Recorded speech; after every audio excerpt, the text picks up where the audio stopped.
Thank you, Nisab.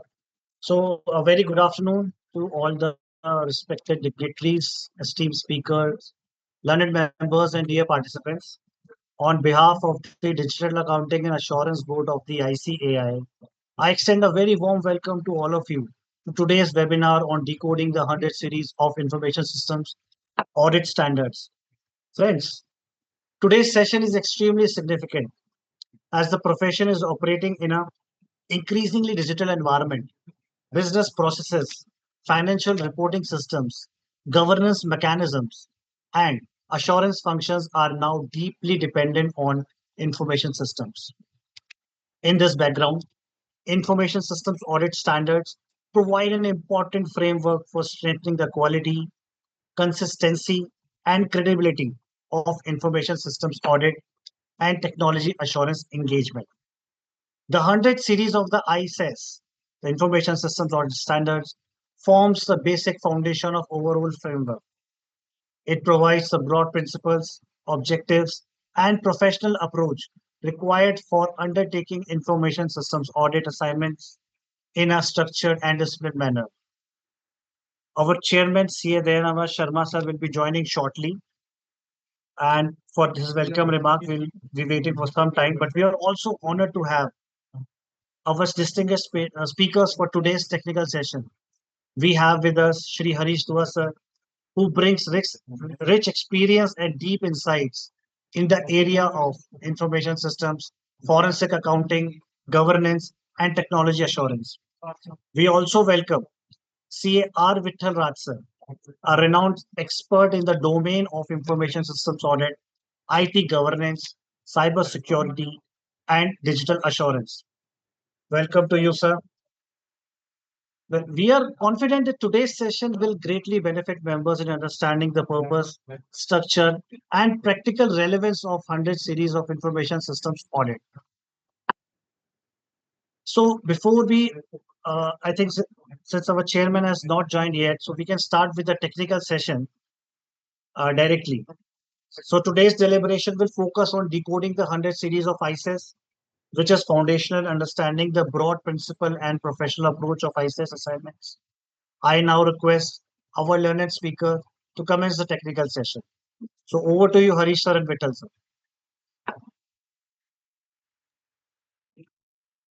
Good afternoon, everyone. Many thanks for joining, and it's indeed an honor to be able to be invited by the Institute and the Digital Accounting Assurance Board in particular to be to come and speak to you on this important topic of information system audit standards. Of course, I have my co-speaker with me, Mr. Vittal Raj, who will join me in presenting in two parts this overview that we plan to share with you. I will kick off the discussions in terms of the foundational documents. And then I would request my co-speaker, Mr. Vittal Raj, to take it further and cover the first set of standards, which are the 100 series. But before I start, I want to share something personal with you. I want to let you know that I've been blessed by the Institute in many ways to help put together the standards. And standard setting has been a very challenging but a very rewarding journey for me. I started with the Internal Audit Standards Board, where we put together a compendium composing of about 13 odd standards to begin with, and now we're up to 26 odd standards there. And then we followed it up with another journey in the midst of the COVID era, where we put together another set of standards along the lines of forensic accounting and investigation standards. And that initiative was undertaken by DAB and the whole team of Digital Accounting Assurance Board. And now we just completed another milestone in the journey of standard setting by putting together these information systems and auditing standards. So these journeys have really convinced me in terms of the kind of value addition the institute is doing for its members in achieving some of the most important aspects of any standard setting, which is to up the value of the quality of the output that the members put out. It improves the knowledge of all the members. It puts everybody on a base quality level, and it provides an amazing amount of what I would call a body of knowledge pertaining to the subject matter in such a way that it is thoroughly researched and takes us up to global levels. In fact, in many ways, for example, on the forensic area, we are somewhat ahead of the global standards in many ways. So, with that kind of a proud opening remarks, I want to now take straight away jump into the actual presentation. It's about 20 odd pages. I'll share my screen in this regard and take you through this presentation. Sorry,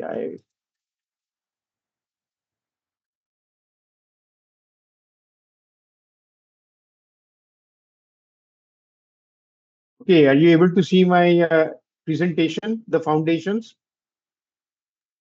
Yes, sir. Yes. Yeah, it is done. We can see. Okay, great. Okay, I'm now going to just put it. So my presentation is going to cover three key documents, which is the preface, the framework, and the basic principles. And these are what we call the foundational documents for the standards. And quite honestly, this is like the very, the basic stuff that we've used in all the standards that I mentioned earlier. For example, the internal audit standard, the forensic standards, and this is on these standards also. We take a very consistent approach of having a preface, framework, and basic principles. We also refer to these documents as the overarching documents, and I'll explain to you why as we go along. But basically, they form the solid foundation over which the rest of the standards are uh, so what we will cover are these three documents, and then I will end with something called putting it all together, so you can see how they come together in the form of one cohesive, fundamental kind of a document or a body of knowledge. Uh, First of all, I want to know the first thing is the big picture. I hope all of you have a copy of this compendium of the whole standards, the ISAS as we call it. If you do not have a copy, please reach out to DAB. They will give you a free digital copy, send it to you. Those of you who know me and have my WhatsApp number, you can always send me a WhatsApp and I'll share my copy with you. But this is something that the Institute is doing and providing everyone with a free copy of these standards. And this is basically what we're going to be covering. And it's something that everyone should anyways be going through because it covers the whole thing in terms of what we want to cover. Here's a snapshot of what we're covering in the sense, if you look at wait 1 second. If you look at the overview, we have these overarching documents, which I just mentioned, the foundational, preface, framework, basic principles. But we also have the 100 series of standards, which currently have 5 sub-standards. So because I shouldn't call this sub-standards, but the 5 concepts that Vittal sir is going to cover: nature of assurance, IS governance, management, IS controls, laws, and regulation. Then we also have the 200 series on engagement planning, 300 series on executing assignments, and you can see the component. 400 series gets into certain specific and specialized areas, and we have 4 standards in that regard. And then we have 2 other standards, one on 500 on reporting and 600 on quality. So this, in terms of count, makes it 14 standards that you see on the screen. But if you look at the subject matter, which is the red areas in particular, plus these black areas, 23 areas get covered in our 14 standards. So this is the big picture that you have in front of you. And we will be only covering today the first 2 left-hand side pillars that you see. Okay. Now moving on and jumping straight into the first document, the preface. The preface is something that determines the scope and authority of the standards, and it basically tells us about who issues them and why, and so to speak. Now, the Digital Accounting Assurance Board is the within the institute, which is a standing board of the institute.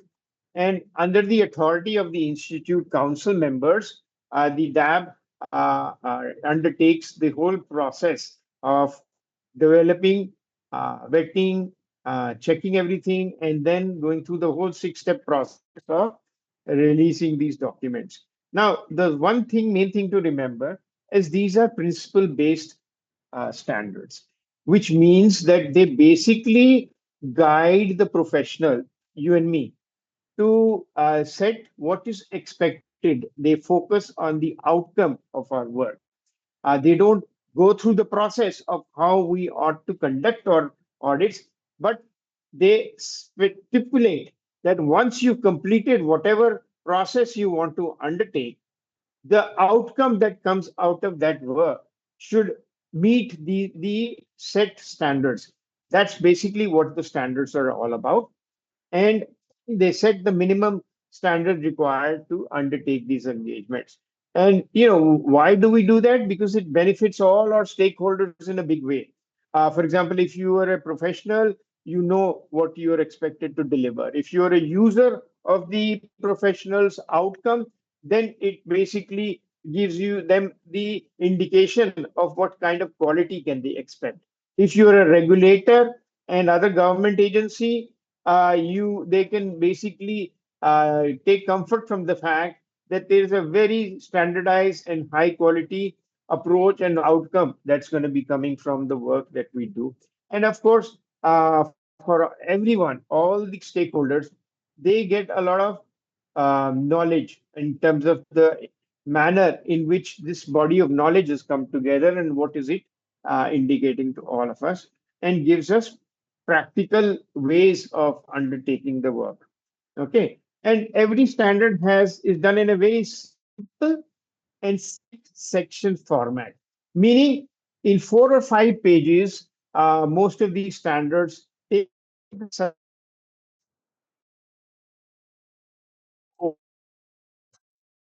or objectives that is expected to achieve from that standard. What are the actual requirements? 5 requirements, nothing more than that for each area. And then for the requirements, there is some sort of a explanation also given to elaborate the requirements slightly so that there is no confusion. Sometimes this elaboration could be in the form of a definition, but sometimes the definitions are already there in the introduction area. So generally speaking, the explanations do expand on the requirements a little bit. And then, of course, once you've done your audit, what kind of documentation you should have in place in order to prove that you've done a quality audit. And each standard ends with an effective date, which basically tells the professional as to the time frame when these standards become mandatory. Okay, currently, okay, we'll cover that in a minute, the details. Now, this is the overview. Actually, this is already covered in the snapshot, so I won't go through this again. I've just explained that to you in that earlier snap.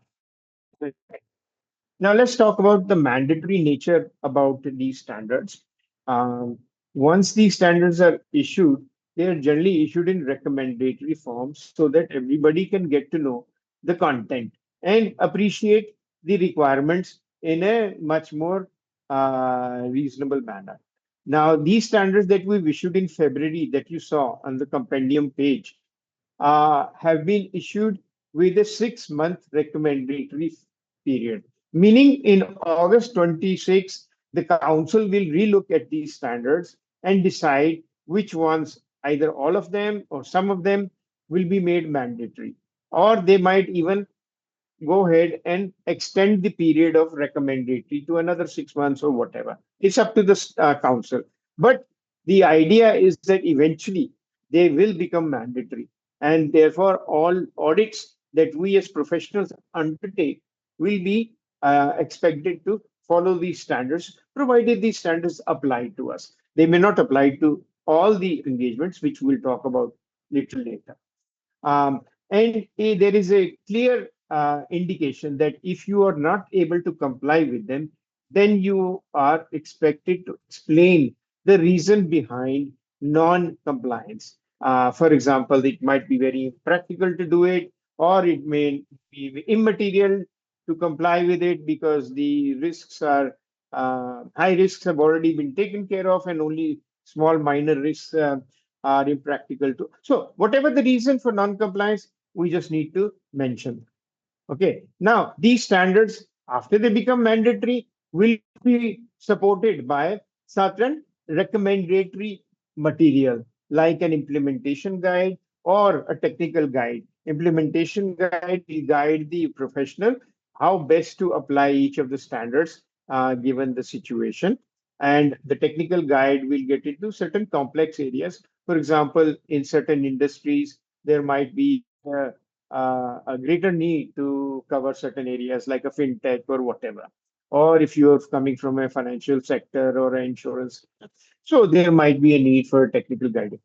One thing is already certain, and this is already underway, is the implementation guide is already getting drafted.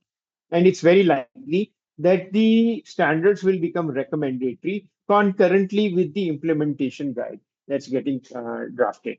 So, come August or whatever the mandatory period starts, we most likely will also have the implementation guide to support the standards for and make it clear to the professional how best to go. Basically, the implementation guide will cover the how. Okay.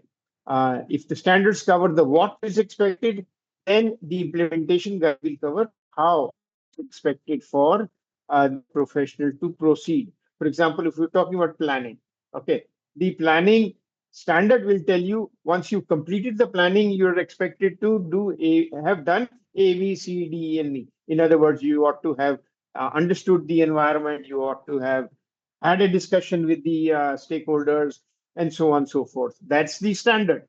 But the implementation guide will tell you, okay, if you are having communication with the stakeholders, this is the way to do it. It might even give you examples of how to go about some of the steps that you need to take. So the recommendatory guidance material is a guidance only, and it covers the how, and the standards are mandatory and they cover the what in terms of the output. So that's basically where we are. This is the six-step approach we take to complete the draft and the finalization of the standards. I don't think I need to spend too much time on it. It basically covers the how we select the topics, then the study group is formed to actually do the drafting and the research that goes before the drafting. Then the DAB reviews, the Digital Board, Accounting Assurance Board reviews the exposure draft. The exposure draft is sent for a 30-day exposure period in which input is sought from all the stakeholders. And there's a long list of these in the standards that you can take a look at yourself. And then again, those inputs are reviewed. The study group relooks at them. The DAB reconsiders the changes. And then it finally goes to the council for approval, where after due deliberation, these standards are finalized. So it's a very thorough step, a very thorough process. These standards, for example, took us a very shortcut approach in terms of 6 months. Even that is a very short. I mean, the first standards that I put together, for example, that was for the internal audit standard, would took us about a year to release. Then the COVID ones took us almost like 6 to 9 months, and these we were able to complete in less than 6 months, I think, if I remember rightly. Mr. Vittal, I don't know if you remember the time frame. I'm forgetting. Yes, sir. You're absolutely right. Almost more than 5 months.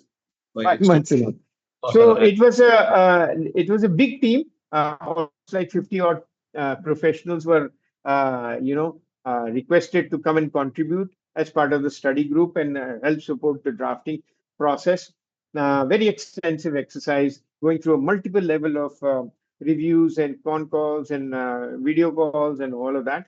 Of course, Zoom and other digital meetings have made this process much more easier and efficient, which is why we're able to curtail the period without compromising on the quality of the output.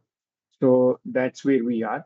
Uh, we will now jump directly into the framework, the second piece of my presentation. Um, Basically, the components of the framework are as you see on the screen. It's definitions define, start the process in terms of what is it that we are important things that we're covering. And then there are supported by 4 pillars, which you see on the screen. Basic principles, which I'm already covering, a key concept with Vittal Raj sir is covering, and then of course the whole standards, which are the remaining standards that you see that I presented in the snapshot. And then of course the guidance material that's getting posted. Now, the first 3 pillars are mandatory. The last pillar of guidance is recommendatory, but this all sits on a code of ethics, which is mandatory in nature. And basically, this is the important piece that is required. Now, I want to then just give you a flavor of the definitions. The first definition is information system audit. And as you see on the screen, it basically says what exactly is this IS audit. It says that it's an audit where all the applicable and associated systems are reviewed in order to provide independent assurance, to our stakeholders, generally the governing bodies, on whether these IS or the information systems are adequate and effective in order to manage the risks through the controls and processes. So that's more or less how it gets defined. Like I said, the idea is to provide an independent assurance on the adequacy and effectiveness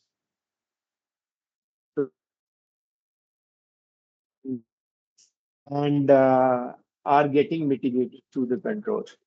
And the overarching or the overriding objective is to that all of this is aligned towards the objective of the of the uh, that so this is thing in which I know Raj was heavily involved in the development. Raj to maybe just give a view on this important definition in case I'm missing out on anything or we need to emphasize some. Sir? Yeah, thank you, sir. I think you have very much covered the key aspects. But if I may just add, um, let's look at the larger context as auditors. We are seeing that even your statutory audits that we are doing, you cannot have even a single organization which has not used an information system. And when we say information systems, we are talking about digital systems here.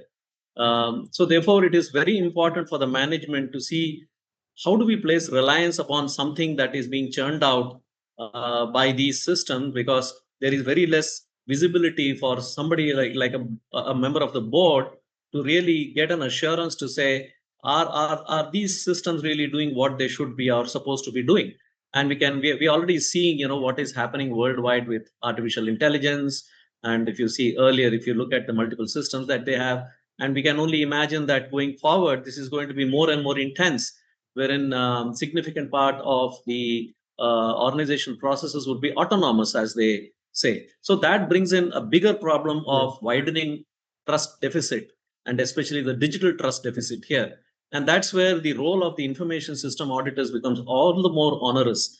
And as Hari sir rightly said, it starts with a very clear mandate to provide an independent assurance. So the word independent becomes extremely, because the board is looking to something wherein they can rely upon a professional providing an objective view of whether they can rely upon this and whether there is adequate assurance on whatever subject matter that they have concerns on or they would require an assurance on. And as we see clearly, this is the focus is on information systems. And when we say information system, there could be many other systems which are also associated today, because if you see today, you have robots which are there, right across the factory shop floors.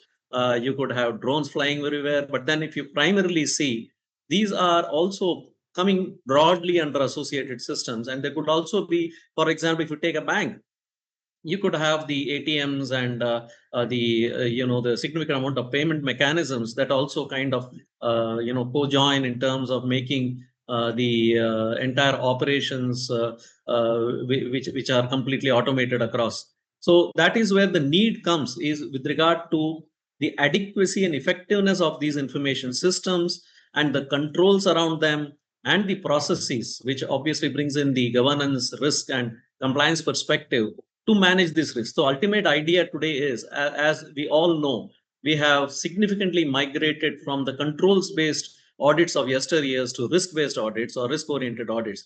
And that is where, it brings in a very important complexion for the auditor also to have a very clear understanding of the risks and whether these are managed appropriately, because that becomes one of the key the procedures as part of the assurance engagements. Primarily, what are we looking at? To see that whatever is being done by these information systems is aligned with what the business needs. And that's where, if you see, the last line talks about aligned with the enterprise's business and governance objectives. Of course, I just added a little more and, overlap maybe what Hari sir already covered, but just thought give you a capsule of, from my perspective of what somebody may need to look at. Thank you. Great, great. Thank you, Vital, sir. This is what the elaborated version of the definition. But since it is very important, I thought we deserve to emphasize this and clarify as much as we can. There are Thank other you, sir. definitions also that are given in the framework. For example, it gets into the details of what exactly is an information system, which Vital sir has already covered. And he also talked about the risk, and the definition talks about what is exactly the risk. The risk is the probability of any uncertain event that may fructify and basically affect the objectives of the organization because of the vulnerability that it imposes. And the mitigation of a risk is your controls and the processes. All these are getting defined in the standard. That you won't take your time to go through each definition, but I'll just clarify how the standard itself gets into a little bit more detail of defining these important terms. Because when we talk about a process, we should know what exactly do we mean by a process, and we should not confuse the process with something else. A process, for example, here very clearly says it is a collection of activities that takes an input and converts an input into an output. So those elements of a process are important. Similarly, the governance and the assurance. Assurance, of course, Vittal sir will talk a little bit more about later. So let me just carry on and get into the remainder part of the framework, which is what it covers and what it does not cover. For example, it certainly very clearly covers all types of information system audit services that a professional provides. The most common one are, of course, the controls that we test, and we test the application controls or general controls that we're very familiar with, but we also cover in these standards other audits like cybersecurity audit or DPDP audits now, digital personal data protection audits, governance reviews, controls, and so on and so forth. What we do not cover is the fact that if the systems are incidental to the audit. For example, if the professional is undertaking an annual strategy audit and the IT systems are touched upon as part of that audit, then it is not an IS audit in the nature of these standards. And these standards, therefore, would not apply to that situation. These standards primarily apply to dedicated information system audits as per the mandate given by management. And therefore, we will cover these standards wherever they are applicable and will not cover them where they do not apply to us. Uh, Now, the code of ethic is worth again mentioning. It's part of the foundation of the standards. In other words, it's very implicit that we are complying with all the elements of the code of conduct as per the CA Act, as per the code of ethics issued by the institute, and any other body which gets into defining how we make sure that we're complying. In fact, basic principles will also start getting into the elements of the code of ethics. So let me move on into the basic principles right away. This is the last part of my presentation, the third element, the third document, basic principles. And these are 9 principles that apply to all standards. If you look at the part A has got these 5 standard principles that you see in front of you. and they are all directed towards establishing the credibility of the professional. Professional is expected to be independent, have the integrity and objectivity of conducting the audit in an honest, sincere manner, apply due professional care when doing his work, have maintain quality confidentiality of all the information that he comes across, and basically have the skills and competence to do his work. If not, any one of them are not there, then he either has to get it in some way. For example, if he doesn't have the skills, then he's expected to hire an expert to supplement his own skills to make sure that all together between him and his team, there is enough competence and skills to provide the credibility of the professional to undertake that engagement. The second part, section B, pertains to how the engagement is executed or conducted. And these four standards along the section B of 6, 7, 8, and 9 are important to make sure that the engagement work is done in a highly professional manner by aligning the business and the IT context, conducting the engagement in a very systematic manner, ensuring effective communication is there all throughout, and ensure that the quality standards and the requirements and expectation of continuous improvement are also in place. So this is a snapshot of these 9 principles.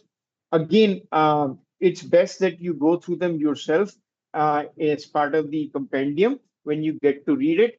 But I will just give you a quick snapshot. Due to paucity of time, like I said, I will not get into the details because honestly, when you talk about independence or integrity and objectivity for that matter, or due professional care, this is something that is second nature to all professionals. If you are attending this webinar, you are most likely a CA or another professional who is very familiar with all of this because you yourself undertake, a code of ethics. So these are somewhat of a repetition for you. But let me just cover the use case, which is more important to just re-emphasize what I'm trying to say. Basically, for example, if you have been asked to audit the IT controls of a company, where, for example, your spouse is an IT head or has an important role in the IT function, then it's very likely that your independence may be compromised, not from your own frame of mind, but from a perception point of view. In other words, somebody externally looking to see that, hey, wait a minute, the auditor and the head of the IT function, are husband wife, then the doubt would occur in their mind. So in that case, one would expect the auditor to recuse themselves from that engagement and allow some other professional to undertake that purely from an independence point of view and to maintain an integrity and objective of the credibility of the professional taking part in that engagement. So that's basically a better, something I wanted to just explain. Similarly, the other two on confidentiality, skills, and competence is something I just touched upon earlier. You are expected to only share information on a need to know basis because not everybody needs to know what exactly you are doing or what you plan to do, and so on and so forth. And on the skill side, you're expected to have certain basic, not just knowledge, but also the credentials of what you are actually doing. For example, if you are going to do a systems audit, then there is some expectation that you've done some sort of a diploma or something beyond your CAD. So these are just important things to keep in mind. Again, explaining it through a use case. If for example, bank engages you to do an audit of its cloud and cloud and Kubernetes environment, and the security, this understanding and the container security is outside your depth of knowledge or experience, then when as a professional, I'm expected to take somebody on board on my team who has certain level of expertise in that area. So, like I explained, the overall team should have the expected skills and competence to do the engagement and basically do justice to the work procedures. Otherwise, there's a risk that you may miss out on certain some that is should be covered. The next two principles are the most important to my mind. They also required a great deal of deliberations on part of the the study group that was putting this together, and aligning business and IT context is very crucial in any engagement. And also the systematic engagement performance is very important. And I here again, if you don't mind, Vittal sir, to add your point of view to make sure that the delegates who are attending this webinar get some better clarity from your perspective. Please. Thank you so much, Hari sir. Just to add to what Hari sir already said, in fact, I would slightly depart from here and maybe go back to what happened during the initial stages of our planning and discussions when we started coming up with the standard. In fact, I can say that Hari sir was coordinating that as an anchor, and with his experience from the industry, he brought in a lot of new perspectives as well with regard to the board's concerns, on understanding these nuances. And often, if you see the collective knowledge amongst all of us who were part of this exercise, we had one common thing coming out of our discussions. Today, at ground level, while there are a lot of information systems audits happening, primarily in the regulated sectors, however, one big problem that was felt right across was the boards are never feeling comfortable with either the language or the content of the report, not because that the auditor did not do a good job, but the auditor was more from a technical side, and he has brought in only the technical perspective rather than translating that into the business technology perspective. So if you see, one of the fundamental drivers for us to really come up, because we had debated along, why do you need one more standard, a set of standards again? But then when we brought in the ground level realities, it was very clearly felt there are gaps which we need to fill in. And one of the key gaps was, how do you make sure that the board or those in charge of governance or the regulators get the kind of comfort saying that, okay, I completely understand that. Let us say, for example, the previous example as Arisa took, the knowledge of Kubernetes.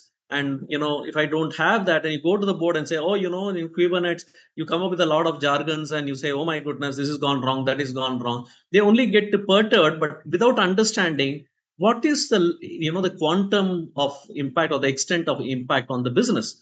And that was a missing link right across. So that is where we discussed intensively, and we said the chartered accountant is very rightly placed because we have a very in-depth understanding. We are trained to have an in-depth understanding of the business processes.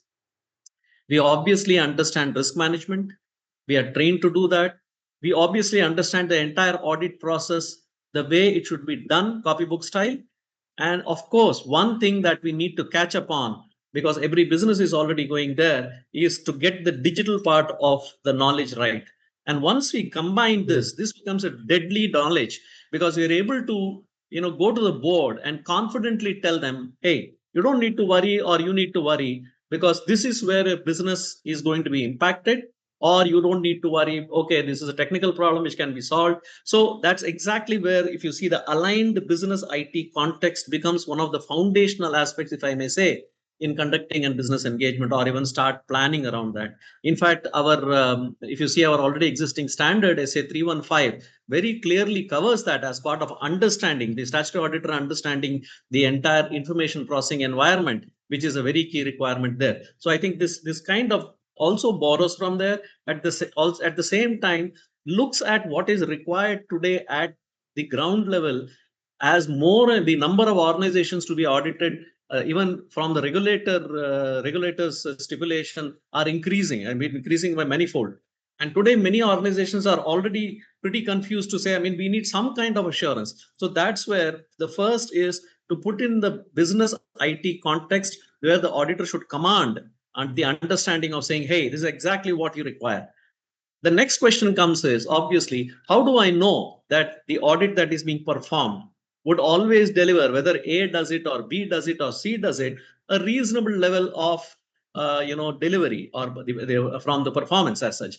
That's exactly where the need for systematic engagement performance comes in. In fact, the as Harish sir had showed on one of the slides earlier, how these standards interact and how they work with each other to bring out this entire thing. You'll find that right starting from the preliminary assessment, going up to the various stages of understanding the business completely, understanding the business environment, understanding the technology environment, looking at what kind of issues, problems, attacks, or whatever the organization might have faced in the immediate. So all these factors, just like a statutory audit, you also need to be completely cognizant of saying what all has happened with this organization. Let's understand that and do an independent risk assessment to see if the organization's risk also chimes with what the auditor did. That gives him the good understanding about that, and then go on to prepare your audit plan and program, execute that the various procedures, adjust them depending upon whatever the findings which may impact significantly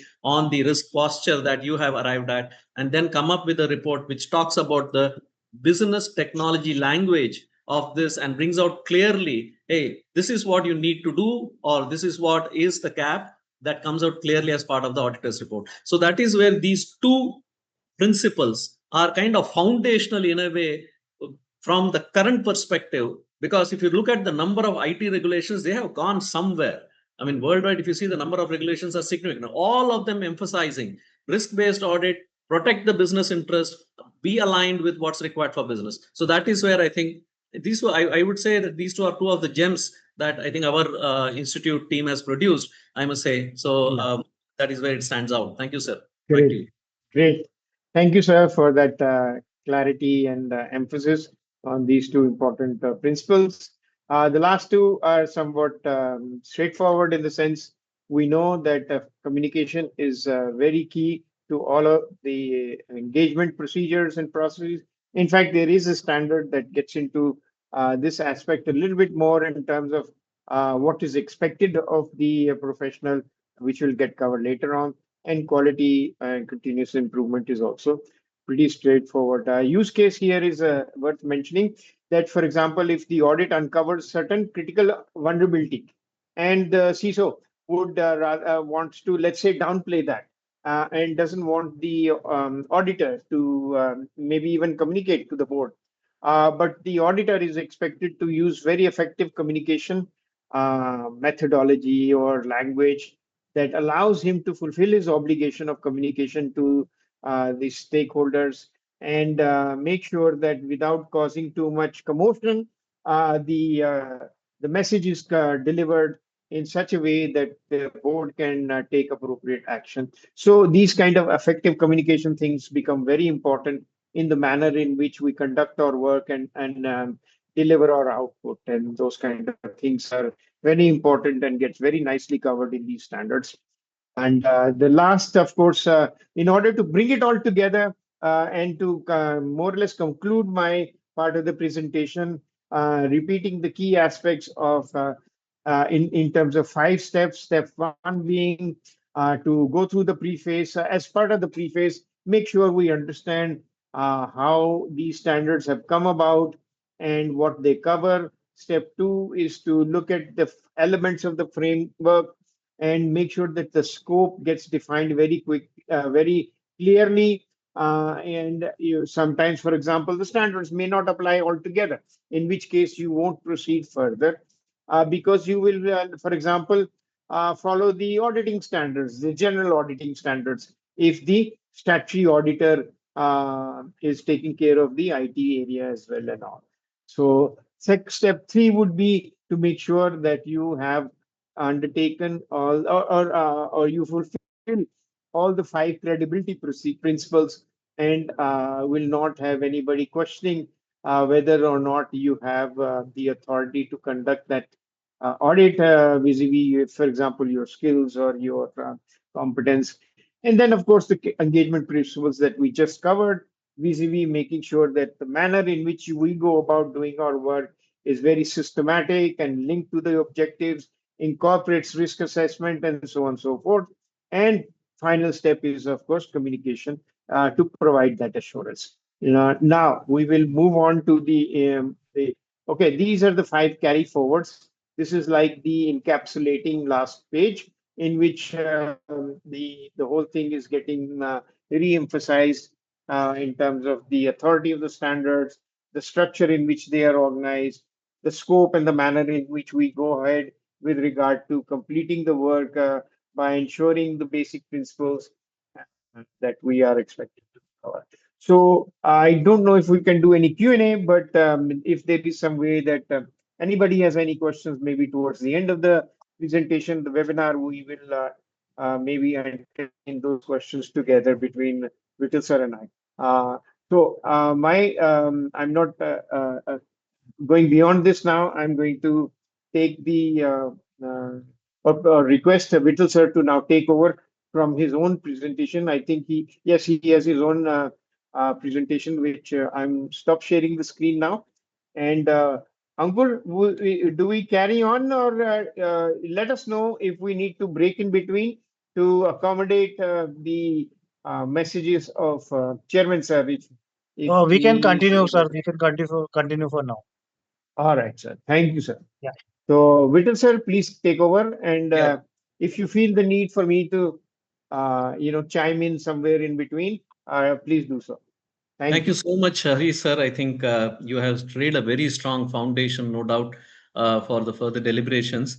And I certainly would be, calling upon you for some of your expert comments, because with the kind of your understanding, sitting on the, both sides of the fence, I would say, you got a tremendous amount of perspectives which are going to be extremely valuable. And we have seen that come through the standard and various deliberations, wherein those were useful. So I would certainly reserve that voucher, if I can say, to request your intervention, sir. Thank you so much.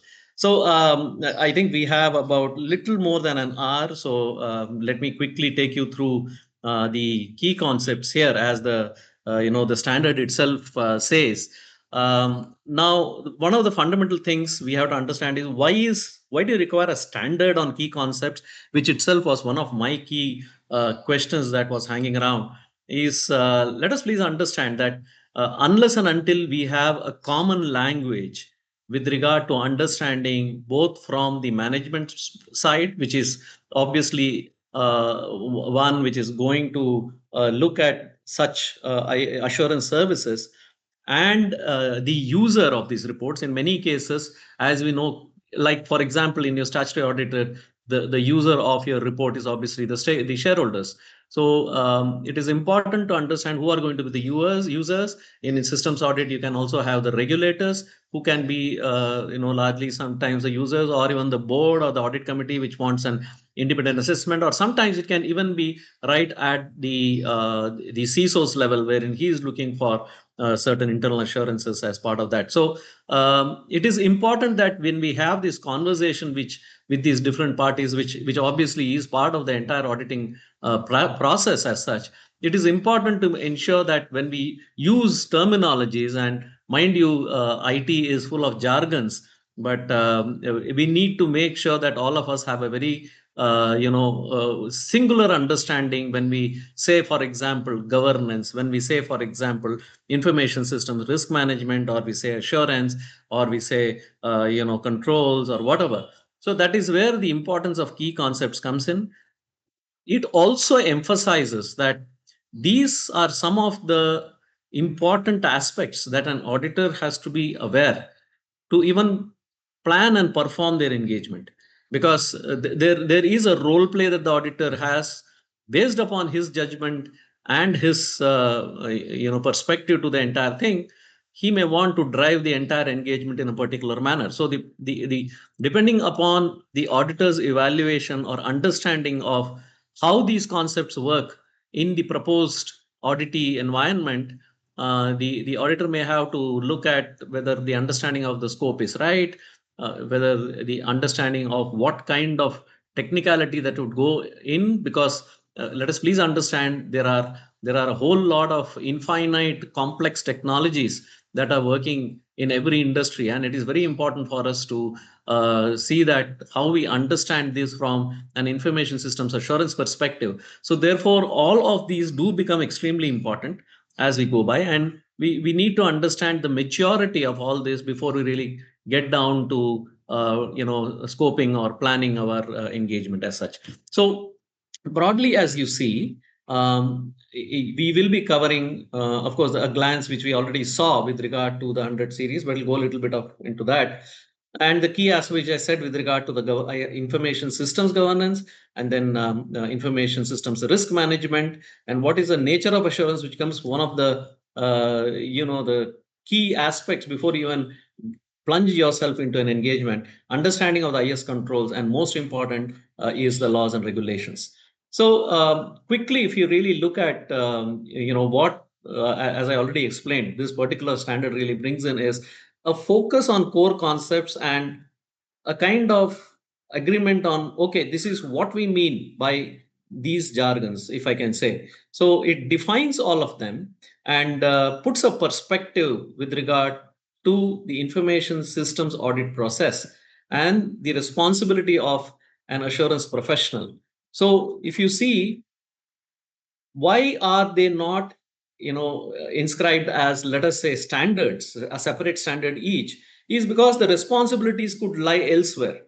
So the auditor has to use his judgment or his or her judgment to really use these concepts to drive their audit. So a significant part would depend upon the auditor's judgment. So one good news there for you would be that this is not going to be copied by our artificial intelligence system so easily, because the complexity of this knowledge and the perspective and context, so it is so unique to every audit that it is only an experienced professional can really understand and carve it out. So that is where it is not procedural, it is more conceptual, but at the same time, it aids the procedural. And it has to be read along with the key aspects which Harish sir already covered, the preface, the framework, which must be understood very clearly, which because that is going to be various parts of this entire moving vehicle, and look at how the entire process of information system audit is governed by the firm or the audit department or the auditor doing the job, and always ensure that these are founded on the basic principles. The audit work has to stand up to the basic principles that Harish sir so elaborately talked about. And as we know, this is effective for all engagements beginning from the date that Harish sir had also indicated in his presentation. So as we saw earlier, all the standards follow a very standard layout and structure, as you see on the right hand side. Starts with introduction and scope, then you have the objectives, then you have requirements, you have explanatory comments, documentation of work procedures, and of course every standard can be released with a different effective date, so that's where it provides for an effective date. Now, having said that, now let's get into the 5 key concepts that this particular standard covers. So broadly, if we see, we already have seen the earlier slides also. Let us come one by one. Of course, we'll be elaborating on each of them as we go by. The first one is the nature of assurance. What kind of confidence is expected from this engagement is a fundamental question. So we'll look at that. And then the auditor's understanding of the information systems governance process in the organization, because that would provide a very solid basis for deciding upon the scope, the extensions, the depth, the intensity of audit. Similar to that is what is the framework for information risk management, information systems risk management within an organization, because that exactly what actually puts in context whether the risks have been understood properly, and an auditor is equally also responsible to do an independent risk analysis to understand if the risk management process is robust and meets up to the standards. And obviously the purpose of a risk management is to ensure that adequate controls are put in place, or the risks which are not acceptable are appropriately treated. So we have to understand that every organization, for example, if you take the banking sector, you may have different kinds of banks. Some are very aggressive in nature in their business strategy. Some of them are more kind of conservative in nature. Some of there could be in between. Some of them are dealing with very sensitive segments. So each of them has a uniqueness about them, and therefore the risk treatment varies with regard to various situations. So the risk appetite, if you see, will not be the same across. But it is important for the auditors to understand, based upon the governance framework, based upon the policies and procedures, and various other factors, to understand the risk appetite of an organization and see if it is in line with the business thinking as such. That's where the IS controls come in as one of the key audit aspects as such, which need to be planned and performed as part of the auditor's work. Last but not the least, which is becoming an extremely important area, is the IT laws and regulations. If you really see in India, let us take 25 years back, we didn't have anything called as an IT law. But then if you see in 2000 is what the Information Technology Act came in, and that changed everything. Because if you really look at the way that it came through, and if you really look at the way that it brought in tremendous amount of regulation of various aspects that were free for all earlier.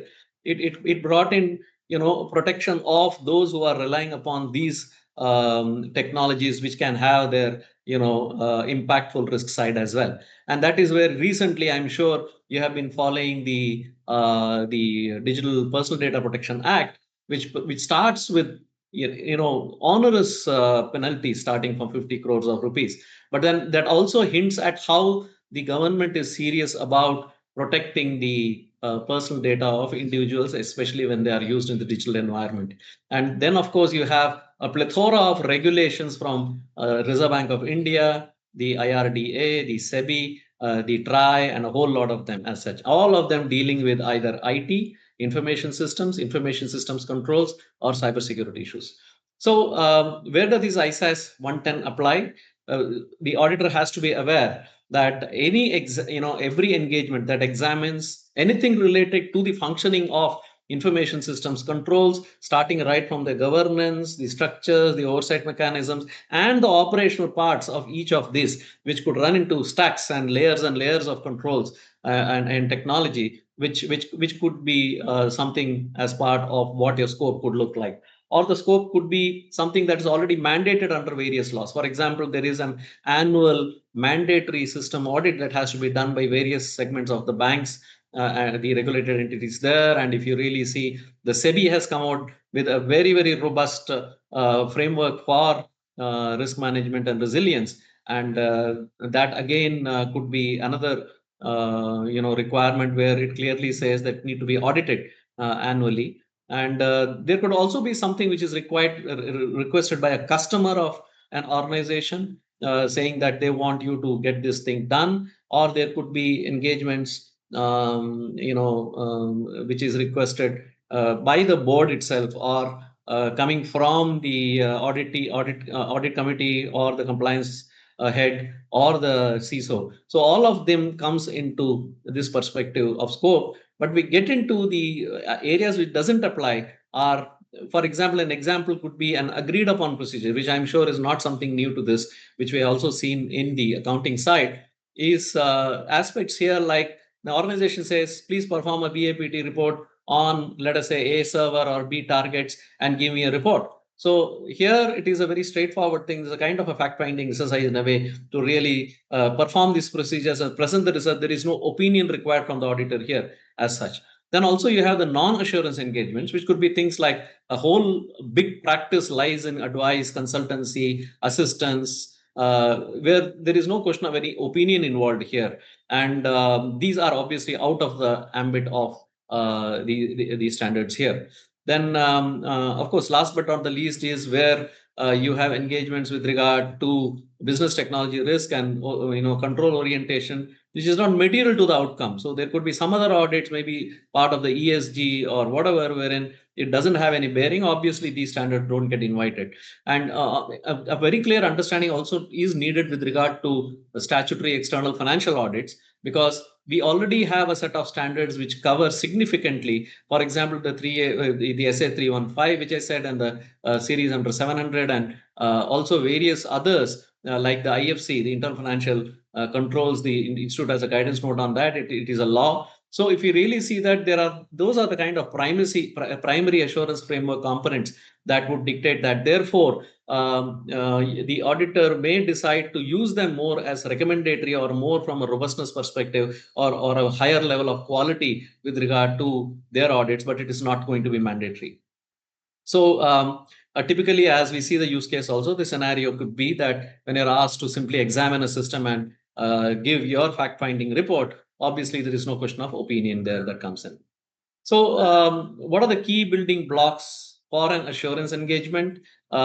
This, I think, already we have seen that as part of many other engagements is something which is common across. But the most important components, obviously, even in an information systems audit, ask what is that subject matter? And mind you, in an information systems audit, the subject matter could be an entire department. For example, let us say mobile banking department, okay, or an internet banking department, right? You're looking at everything right across. So the entire processes that covered right across. Or it could be simply say, okay, you audit this mobile app and tell us, whether things are fine, or whether they complies with the requirement. So it could be as narrow as that. You could also have something like audit do a PCI DSS examination against the standard on whether this is compliant or not, or with regard to saying that look at the code and tell us whether it is following the principles of security. So there could be various of these dimensions which could fall under the subject matter.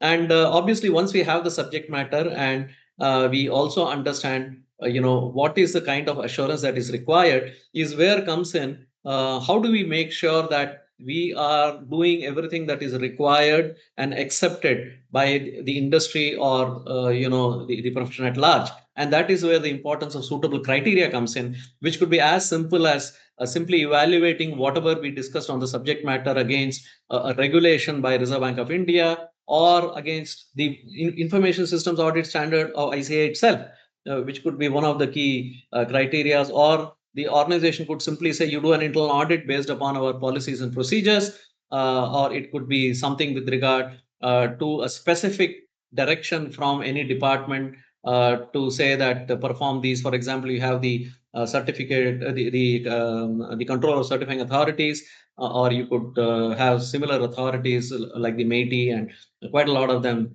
which come into play, place those criteria, and that could become a kind of reference point.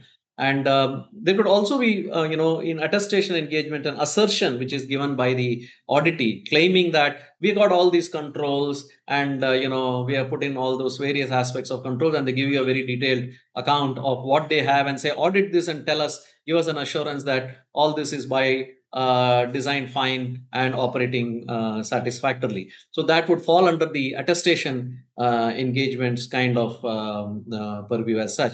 And ultimate idea is to get a conclusive outcome out of all this. So if you really see, for example, the example which is given down below the slide, is the bank wants to understand if it's logical access controls, which typically forms a subject matter, and they want an assertion to say the access is restricted to authorized users. They believe so. They want you to assure on that, and you agree on a criteria with the management saying, okay, we are going to use the Reserve Bank of India's cybersecurity framework, or there could be any other frameworks that you may want to add on there, and say, okay, we want you to examine against that and tell us whether it is good with regard to the assertion being assured upon. And that is where the ultimate outcome really comes.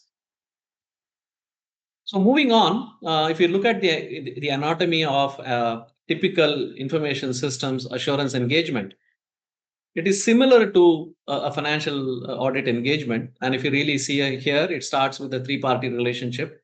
You have the chartered accountant here, which is a professional who delivers the assurance services. Mind you, the standard also provides for a non-chartered accountant also to choose to follow these standards. It doesn't prohibit. So it's kind of an institute's offering to India at large and the world at large to provide for a standard which can be adopted by anybody. And that is going to be, I think, a very important facet of this standards, as they percolate across various geographies, I guess. The second thing is to the auditee or the responsible party, wherein they are responsible for that subject matter. And the third is, of course, who is going to be the user of this report or the assurance as such, which, as we know, as I said already, in case of a typical annual report of an organization, when the auditor's report is there, it is to the shareholders. So it could be to the shareholder here, it could be to the regulator, or it could be to the board of directors or the audit committee or whatever it be. So that's where the three-party relationship comes in. So you have very clear three parts of this, which determines that yes, this is an insurance engagement. The second thing is the key elements, which I already discussed. I'm not going to detail into that. The appropriate subject matter, selecting the suitable criteria, and that is what to give the conclusive outcome. And obviously, the report has to be a written report. The standard does not look at acceptance of a simply verbal report as such. So there is a written report which provides these the assurances. So coming to the engagement type and what kind of engagements could be there. Again, if you take an information systems audit engagement, there could be broadly two categories. One could be the assurance, or where there is an opinion expressed, and there could be non-assurance types, wherein though there is no opinion expressed. And if you see here under the assurance types, you have the reasonable assurance, which kind of the auditor takes. He is given a free hand to determine what they want to do and provide a comprehensive assurance to say whether the subject matter meets the requisite criteria, etc. And that is where the auditor comes in with a positive opinion. And of course, the limited assurance is when, for various reasons, you may be asked to give a quick understanding about whether or not the subject matter meets the requirement of the criteria, and there is an adequate assurance awaiting, but then the assurance would be limited, and we'll see how that is limited when we go forward. Now, on the non-assurance side, you have the attestation engagements, typically the SAE 3402, which is equivalent to the SOC 1, SOC 2, SOC 3 of the AICPA. We have those attestations wherein the management makes a management description of controls and presents this to the attestation auditor to perform an independent audit and see whatever is covered as part of that management description is audited by the auditor. So the auditor never really goes beyond that as the scope. And that is which is more of an attestation thing to say, independently validating, saying that whatever the organization does is acceptable. And the one part which doesn't fall within all this is, as I said, the agreed upon procedure. So the first three parts certainly falls within the ISAS 110, but the last part, because there is no opinion as such that is really coming out of that, so that kind of falls outside. So any similar engagement, we also saw the consulting engagement as such. So all that doesn't come in as part of that. Harish sir, maybe if you want to just throw light on a couple of them, sir, with your experience. Yes, Vittal sir, thank you.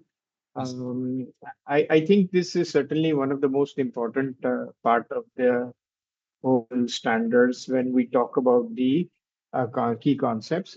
In this area, I can just share again a personal, anecdote here when I was with Airtel. And during those days, in the early days of Airtel, we were also establishing our own internal audit group, and the board was also working with us in terms of increasing expectations with regard to the assurance we were giving. So, like in any audit department, we were issuing reports, for example, which were what I would term as a summary of findings. And in those summary of findings, of course, we were also covering the IS area and whatnot. And whenever we came across any issues, we would, you know, capture them as internal control weaknesses which are of a reportable nature, and we would put those together in our report as part of controls breakdowns or controls requiring improvement, and we would report them with our findings, with recommendations and whatever. And the board was wondering how come we are not issuing a report to go with those summary of findings.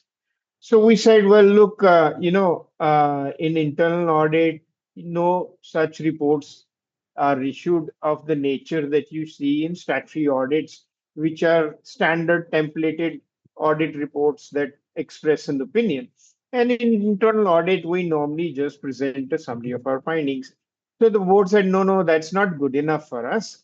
Why don't you, add some way of making it a little bit more clearer for us?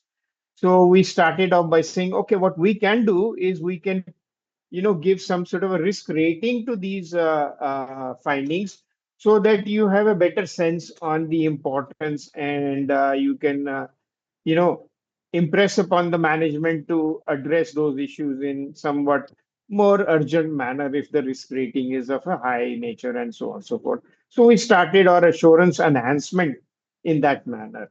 Later on, they said, no, no, this is also not good enough.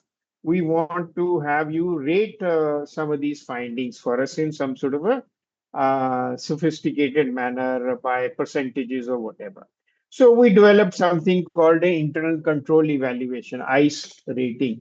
And those were again, directed towards the actual controls and the things like that. And that enhanced the level of assurance they were getting. And slowly by the end of it, they said, okay, even the ICE rating is not good enough. We actually want a conclusion and an opinion, an internal audit report that has this expressing an internal audit opinion on whether the control environment is reliable or not. And that's where we draw the line. And we said, no, we can't give you that kind of assurance. Expressing an opinion is a very high level of assurance. And for that, there has to be something like auditing standards that have to be issued by the some authority like the Institute of Chartered Accountants that we can use to form the basis of expressing an opinion.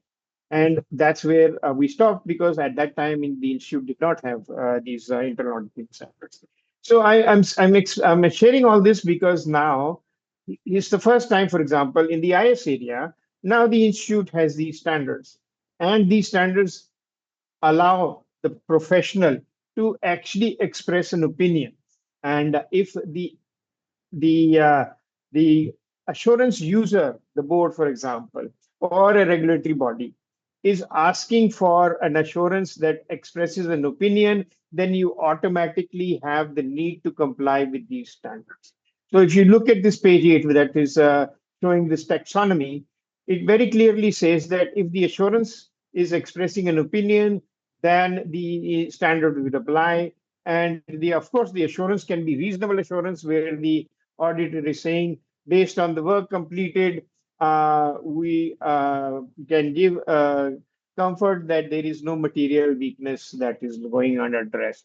Or limited assurance would be in the norm. Based on our findings, we find no reason to indicate that there is a internal control material.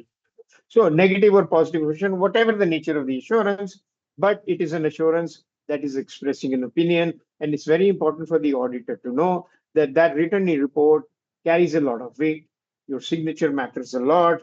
And the report that you issue is going to be relied upon by the assurance user in somewhat of a heavy dose manner or a very reliance level is very high. Now, of course, as the this page also shows that sometimes you may not even be issuing an opinion. For example, if it's an attestation engagement, then the auditor is supposed to comment on the conclusions that can be drawn.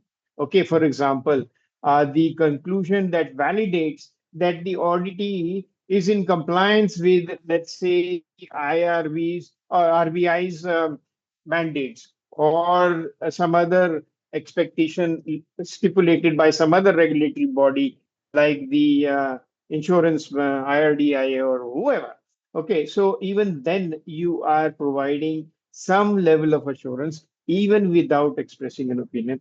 And the last bit, of course, is where you just been asked to follow a checklist of some sort and then report your findings. It's an agreed upon procedure.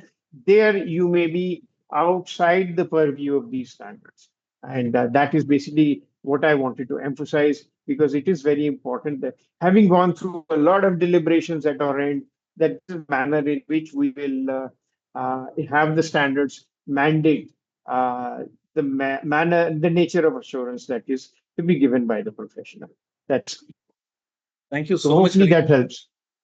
Oh, yeah, I think that has, from a very practical perspective, brought in, from your experience sitting at the boardroom level, and how these play out, and where the insistence from the management comes in to say that we got to get an independent Yeah, assurance, yeah. and how the responsibility or the intensity of the responsibility on the auditor can be understood. So I think, thank you so much, sir. I think that Thank kind you. of some of these very complex concepts otherwise. So proceeding ahead, I think we already covered this, so I'm just not going to really go into the details, but just as you see, the examples that are given there in the reasonable assurance, the wording of the report could be something like controls over the subject matter are designed and operating effectively. It's a very positive statement where the auditor has performed elaborate procedures, and based upon that is able to come to that very positive conclusion to say yes, this is being done. Whereas on the right hand side, if you see, again, as Harish sir also pointed out, it could be based upon whatever samples that you took, or limited areas that you have audited. You are typically saying that, okay, from these whatever I have gone through, there is nothing that came to our attention. So it possibly may not have involved a complete audit, or due to various reasons, limitations could be placed upon the auditor. Because, for example, you could be you're auditing, or you're auditing a SAP, let us say, an ERP system, and the ERP system is integrated with various other systems, whereas the scope is only for the ERP. So you will have to only provide a limited assurance, because you don't know what's happening from the integration that has gone into so many systems as such. And unless and until you have the engagement mandate to really go through all that. So that is where, if you see, obviously the levels of the confidence and effort would vary with regard to both of them. And obviously, this is where the auditor has to really provide, use his her judgment to really come across, what is to be done. So a use case typical example is, if let us say a regulator itself says, there are many such cases wherein regulator may put a diktat to say, I mean, ensure whether you are compliant with so and so by this date. And so there is a very very clear requirement of a reasonable assurance, and whereas the board could say, okay, can you please audit this mobile app, banking app, and tell me whether it is user friendly. Well, you may want to take certain samples and look at certain limited aspects to give a limited assurance, obviously, because the word efficiency can mean a whole lot of things. So therefore you agree on certain aspects and say you provide that. And the attestation, of course, Harish sir has so very well explained, and the agreed upon procedures. We would not go into that, but I also given you examples to say, what falls under attestation and what falls under the agreed upon procedures as such. Now, coming to the next, phase of this standard, which deals with certain key concepts which are important for the auditor to know, but also, I have seen personally at auditee level, after we completed the audit, we thought that when you said you will look at IS governance controls, we thought we'll be looking at A, B, C, D, and so many things. So there is a lot of misnomer with regard to those terminologies, which are kind of, in a way abstract for a person who doesn't understand that. So it is important for the auditor to make sure that there is absolute clarity upon what we are discussing, because ultimately we have to understand these reports are going to be relied upon by the user, and they could trigger decisions based upon these reports. So it is important that the auditor can certainly hand over a copy of the standards to really let the management also understand, and that is where you will have a level playing field for the discussions that would help scope the engagement or plan the engagement as such. So if we broadly let us look at the concept of IS governance, we have to understand that your audit process is going to change in scenario. For example, in A, you have a well structured bank which has put in several processes in place, and you are therefore placing your reliance upon the robustness of those particular controls, and accordingly reducing the level or intensity of your procedures. And there could be, I just given you one example, but there could be many of them as such.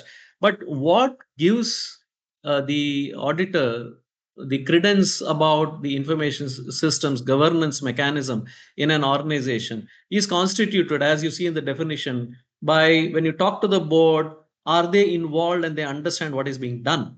And that obviously depends upon where the engagement request has come from. And then the organization structures, at what level are you doing? As I said, it could be coming from an audit committee, which requires an independent kind of examination, providing them with this kind of report. And then it could be, as Hari sir also put it, the processes that ensure that an organization's technology and information assets support its strategic and operational goals. So we have seen many of the cases wherein large IT projects have gone nowhere and the entire spend is obviously written off. But the fundamental question comes back to the accountability for that is, I mean, it's after all the stakeholders' funds. And why is it that these did not deliver? So primarily, many of the cases, it comes because of the understanding on the right-hand side, as you see, of do we understand the strategic alignment of whatever technology with regard to the business objectives? So when a bank is planning to go in for, let us say, artificial intelligence based customer convenience systems or apps, you need to understand that it has to be on the bedrock of trust, which has to be kept alive. At the same time, it delivers to what the process it states, or the expectation that it states, and it provides for something which is reliable and consistent. So that's where it's important to understand that the strategic alignment needs not only to be understood but also documented by the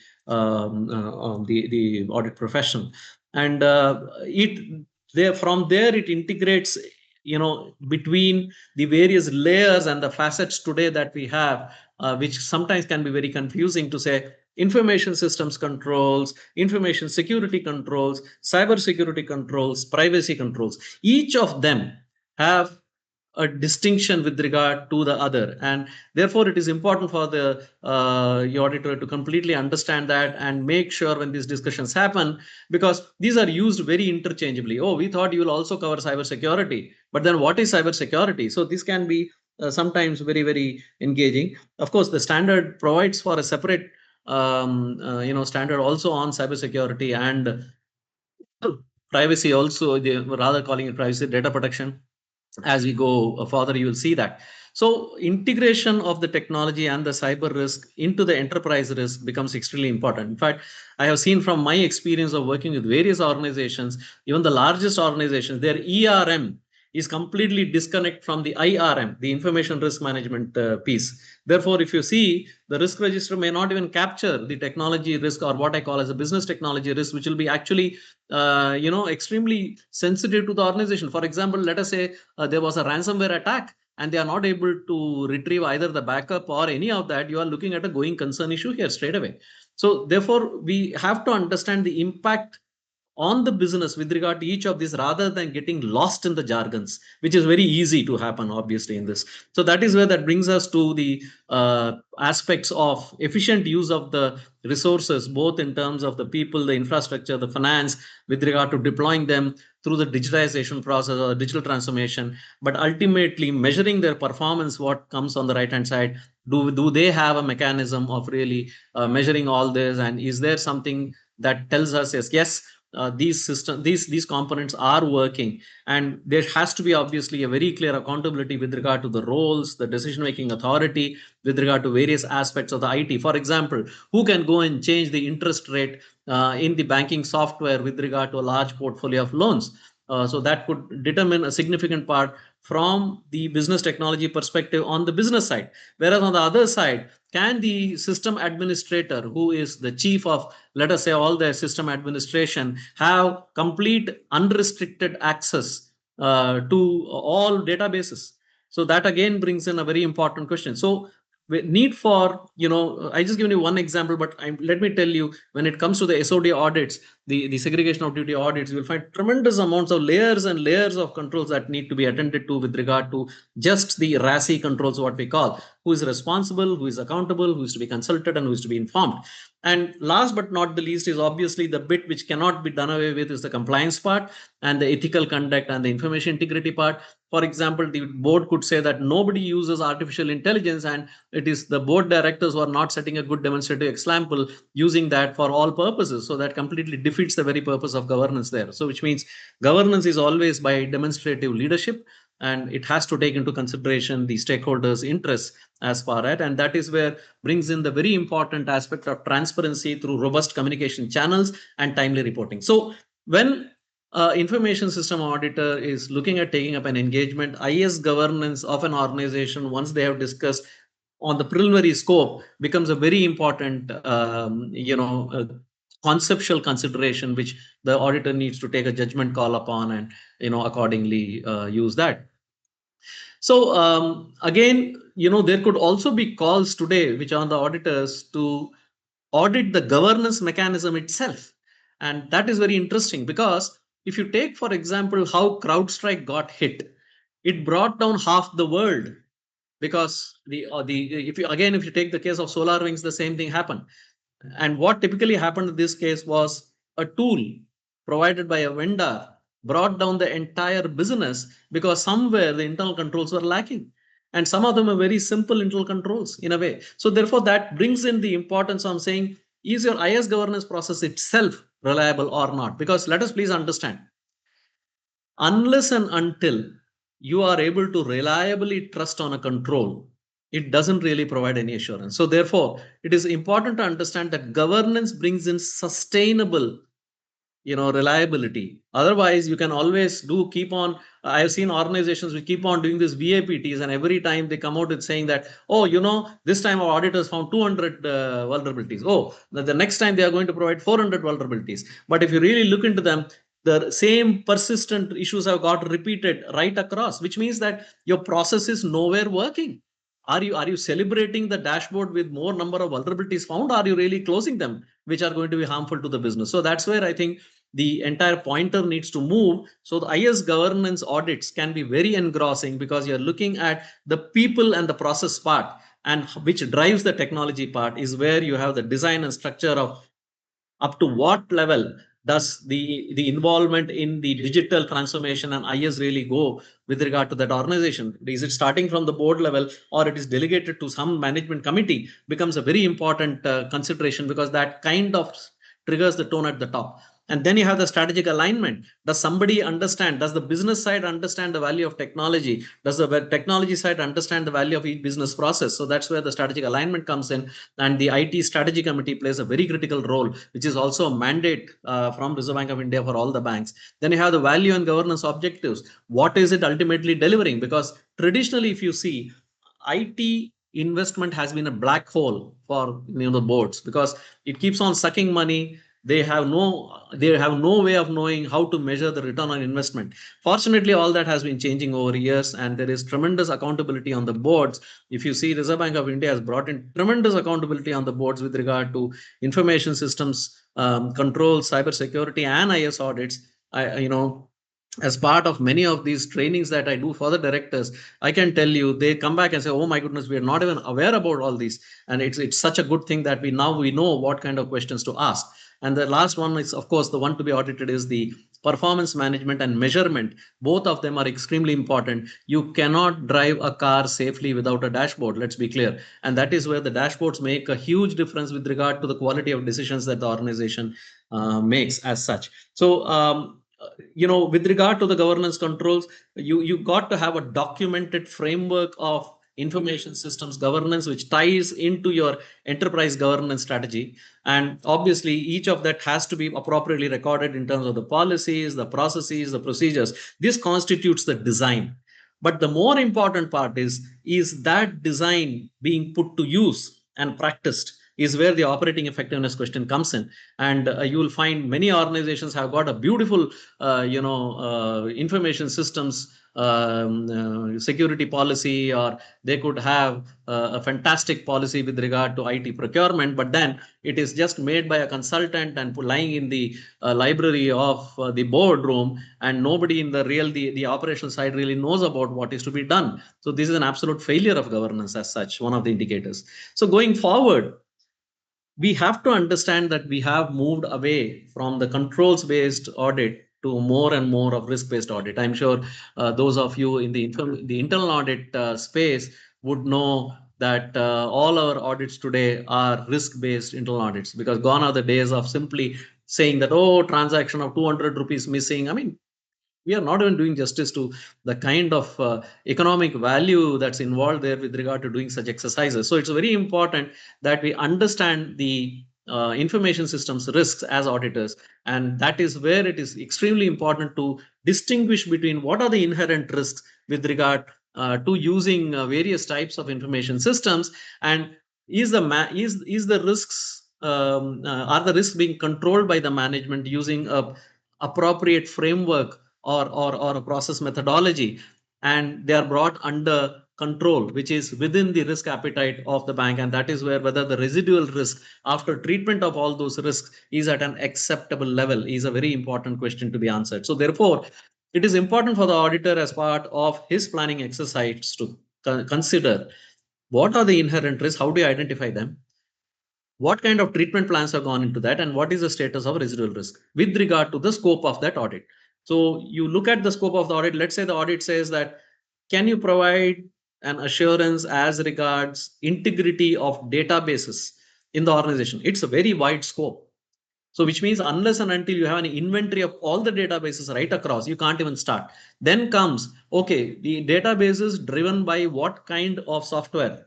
The DBMS, Oracle, or it could be a SQL, or it could be MySQL, or whatever. So you try to understand that and look at what are the inherent risks. For example, some of those database mechanisms don't have adequate security controls.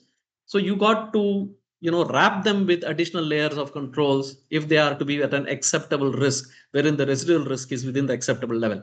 So that is exactly where the importance of risk based or risk oriented information systems audits really start coming in. So one of the key questions that an auditor would need to ask if they have to rely upon the organization's understanding of risk, and what the auditor comes up is, one, understand the information systems risk management framework that the organization uses. And typically, I'm not going to the details of this now, but broadly it would involve risk governance and strategy, which means right at the board level there is involvement and they are understanding what are the risks and also use that in their decision making.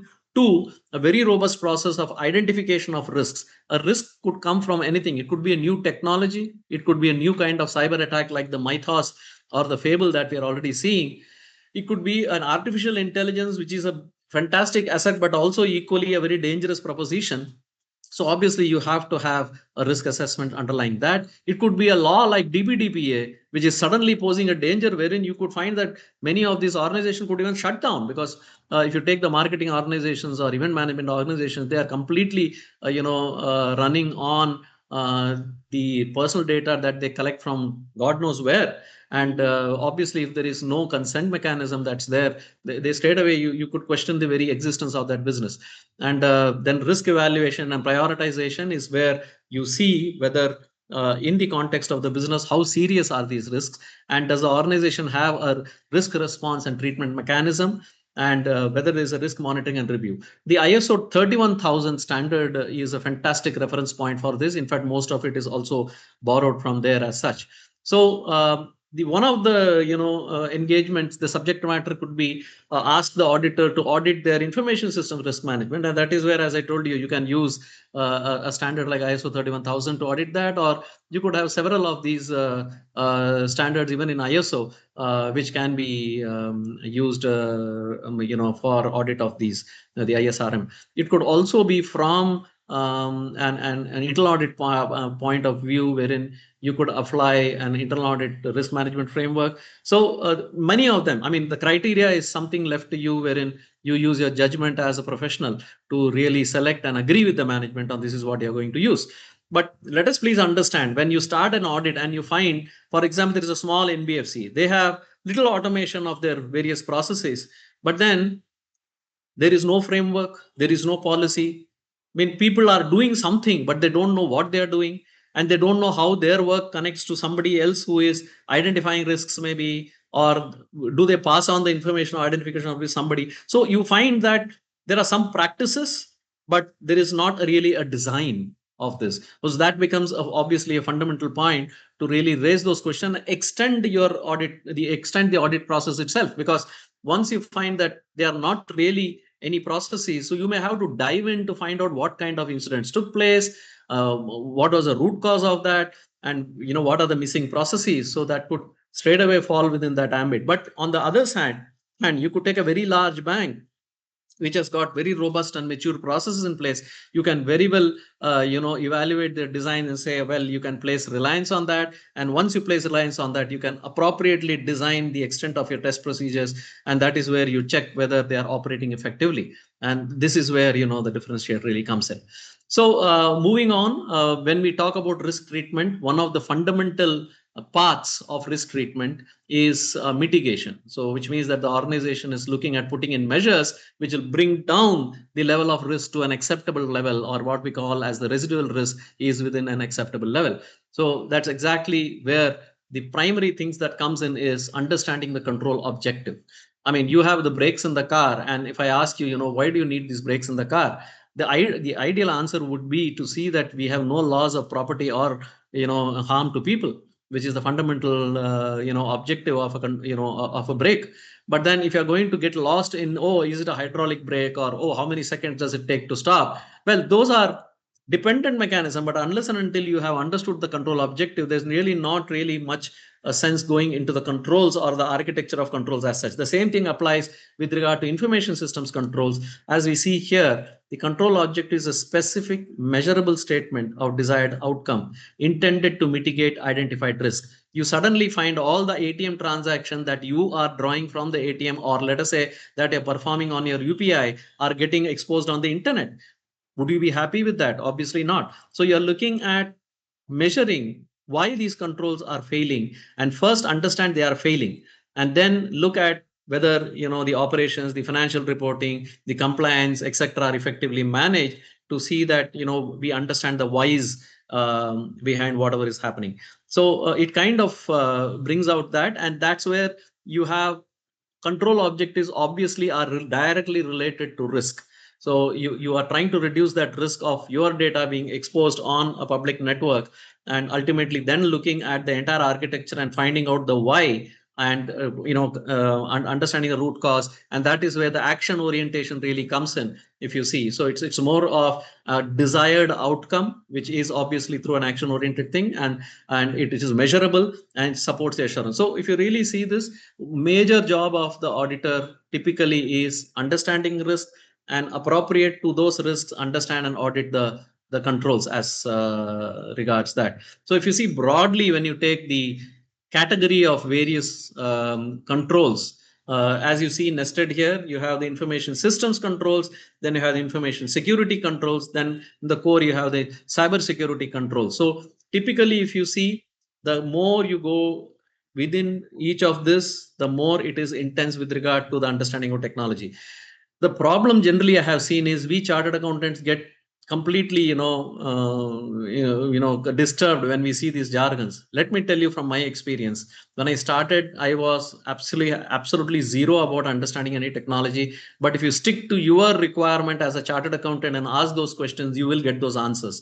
So let me tell you, I always say that all these information systems jargons or security jargons are nothing but glorified common sense, and they are glorified internal controls. If you understand, if I remove this control, or if I remove this gadget, or if I remove this device, what happens, you automatically can get the answers to say, oh, this is what this thing does. And if you can understand what data goes through that, that gives you a much more perspective. So I won't go into the details of that, but just to give you a sense of, as you see on the right hand side, we have if the audit aspects could lie around policies, procedures, as we saw earlier, a technical mechanism which ensure, ultimately, as we know, we are in information security, we are protecting the confidentiality, integrity, and availability of the data and the transaction capability as such. So that is where it really comes in. Then you have the information security controls like the antivirus, or you could put in so many letters of passwords, or MFA, multi-factor authentication, etc. All that comes in there. Then you have the cyber security controls, which look at how do I protect my mobile banking system, which is going across the entire internet. There is malware, there is ransomware attacks, and then attacks on my system from outside the internet, inside the organization. So there could be whole lot of perspectives around that. And last but not the least is the very important aspect of data protection, which comes in as part of the act itself now. So design versus operating effectiveness is a very important perspective that the auditor needs to consider. Maybe I'll just stop here. Harish sir, you want to say something about design and operating effectiveness from your perspective and experience, sir? Yeah, thank you, Vitu sir. Hopefully, you can also take a sip of some water and Thank you. and have a breather. You have amazing endurance to keep carrying on. I think the passion of the topic gives you so much energy. That's amazing. Uh, as far as design versus operating effectiveness goes, certainly there are these are two key elements that come into play when we are making a determination of whether or not, or rather, what kind of observations we're coming up with. And design effectiveness obviously points to the need to look at the process and the system, make sure that they will ultimately allow us to achieve the objective that they've been designed for. And those objectives normally have to get synced with the risk, as you mentioned, because the control is just another word for mitigation. And if we have put in processes and systems and the policies, then we have to make sure that our design is appropriate in the sense that even if, for example, there is a deviation, the deviation should not allow the objective to fail. Okay, that's basically what it's designed for. Operating effectiveness, of course, is to make sure that the transactions that are getting processed, for example, are meeting the designed objective. And if there are deviations or violations, it is because of some reason. For example, it could be because of people issues. It could be because of something that people under people issues. For example, it could be somebody who misunderstood what is to be done and didn't really do it properly, and such, so on and so forth. So those are the kind of things that come into play. And when we look at the manner in which the test results come out to us, we ought to look at it from both angles of design and operating effectiveness, because design is a more serious issue in the sense that if the design itself is poor, then it will not allow us to achieve the objective. Operating effectiveness could be isolated cases that are easily rectifiable, and address the issue through better education, training of the people, and so on. So thanks. Thank you so much, Hari sir, for those golden nuggets of wisdom that come from your experience and knowledge. Especially, I'm sure if many of us who have already done internal audits would understand these concepts very precisely. In the information systems, also, if you see, it's more important because we have layers and layers of design and operating effectiveness. For example, your application software that you're working on, let's say it could be a Tally, or it could be a SAP, or it could be a SaaS, could be implementing those controls with regard to who is the user, whether they have permission to access this or not, etc., etc. But let us also remind ourselves the data administrator or somebody who has access to the backend database can directly go without, he can bypass all those controls and change all the values there, which can be as serious. So When we talk from an information systems audit perspective, design and operating effectiveness, we have to keep in mind that there are layers of controls when it comes to an information system. Another good example would be, for example, if you take, I have a password policy of the organization which says that you shall use not less than 10 character complex passwords and you shall change them every 60 days. But if you for example, as an auditor, you pull up, let us say, 40 samples, and you find that people have been using the same passwords over 6 months, and a couple of them are not even volatile. So that kind of straight away marks important question to say, oh, you have a design which looks very nice, but is it really operating effectively or not? That's where it's very important. Apologies. To very important to look at the reality which is lying in the implementation of those controls and how they are operating to really form a conclusion upon the operating effectiveness.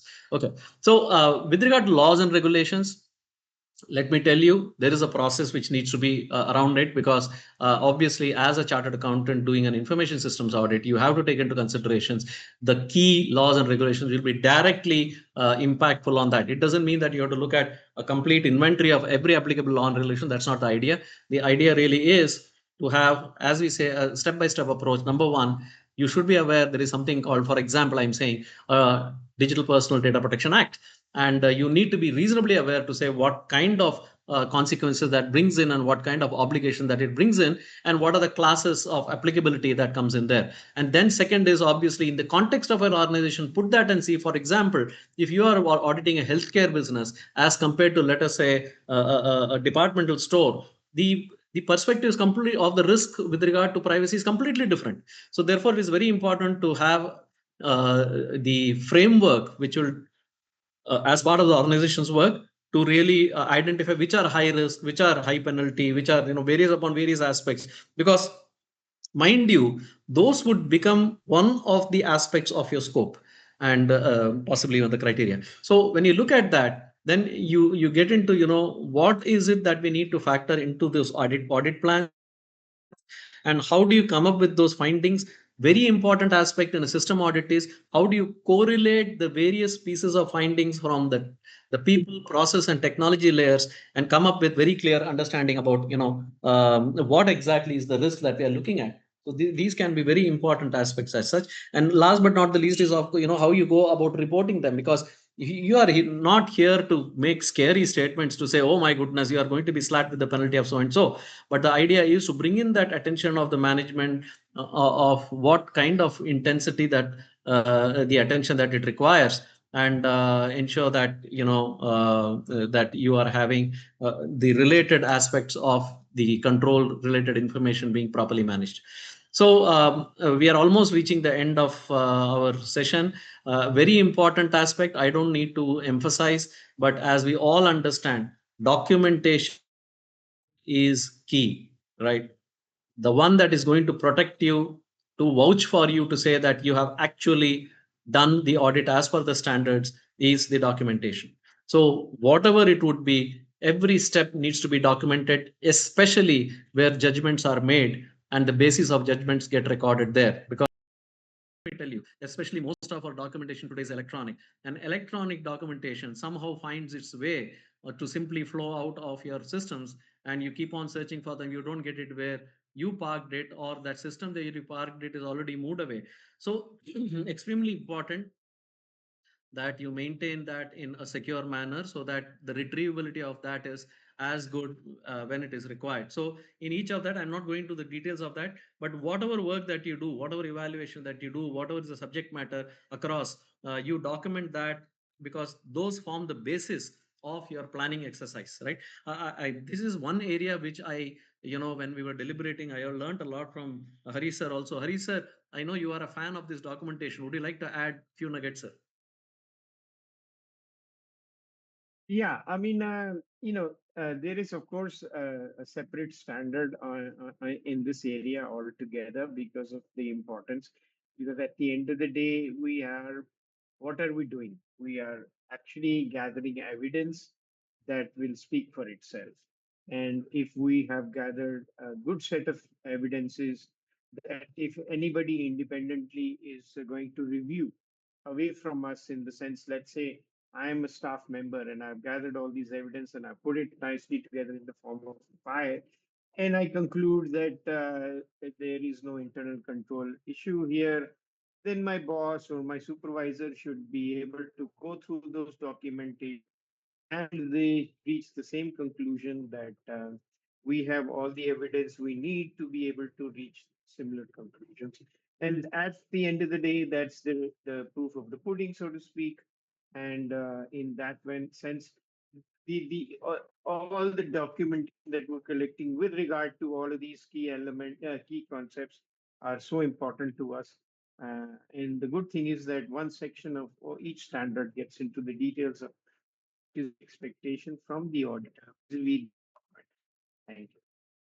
Thank you, sir. As Hari sir said, in fact, the good enabling thing that the standard does is in every section, every standard, you have a documentation section which kind of provides a sense using illustrative examples as well to see what is required. So I would just close with saying that one whatever engagement that you take, let us say even is for example it's the banks come to you and say, please audit our internet banking system. The framework remains the same. So you need to understand each aspect of this as an information system auditor, plan your engagements appropriately, and come out with that. So I think last but not the least, again, what are those key concepts? Number one, determine the nature of your engagement and make sure that you understand, you have a good sense of the reliability that you can place on the governance and risk management framework, the maturity with regard to which how these processes have been structured and how much reliance you can place upon that, appropriately design your procedures and test those controls that you need to. Don't forget the law, because that could be a very important element in all this. So I think I'll pass it back to Ankurji. Ankurji, Daya sir is here. If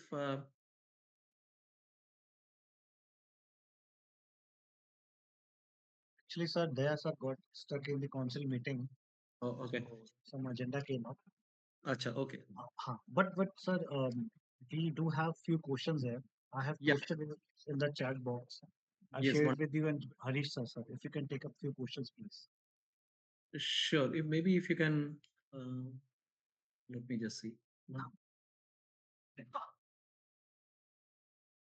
Yeah, the first question is regarding documentation only. In fact, I also just towards the end of the presentation of Vital sir, we made this point about documentation, but the question is more along the lines of conformance with the regular audit standard vis-a-vis the IS audit standards.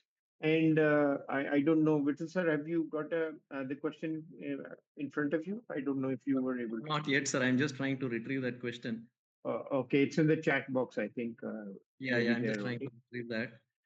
So, That form doesn't expand, so I'm just trying to see how to make it expand. Yeah. so my answer to the question posed by one of the delegates to the webinar, a very brief answer, so to speak, is that yes, the IS documentation standards are somewhat more precise in the sense they are going beyond the basic audit documentation because, in the IS area, we do place a lot of emphasis on the digital uh, evidence, which is slightly different than the audit evidence, and therefore there is an expectation of something more rigorous in nature.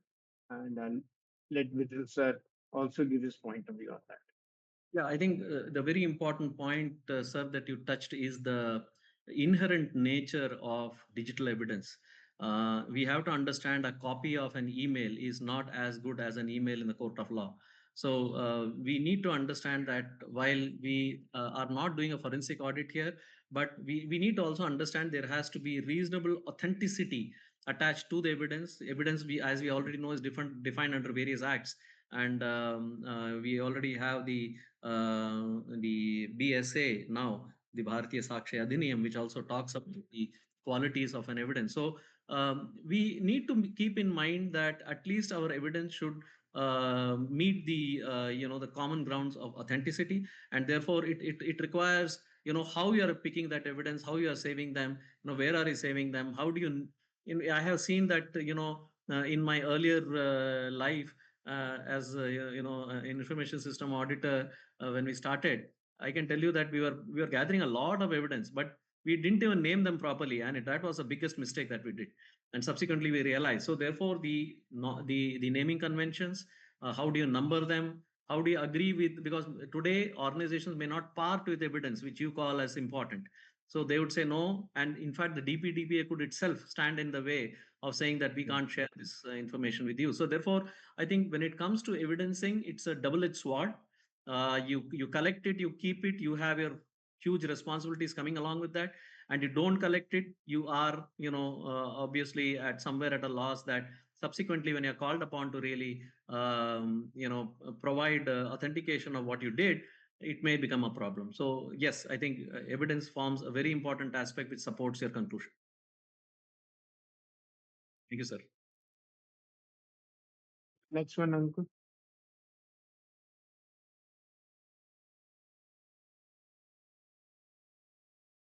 Gurji, you're on mute. Sir. Whether the audit documentation in conference, whether the regular audit standard will meet the documentation requirement of IS audit No, standards. we just covered This we have covered. So next one is, can you let us know whether the standard will become mandatory for the companies to follow in India?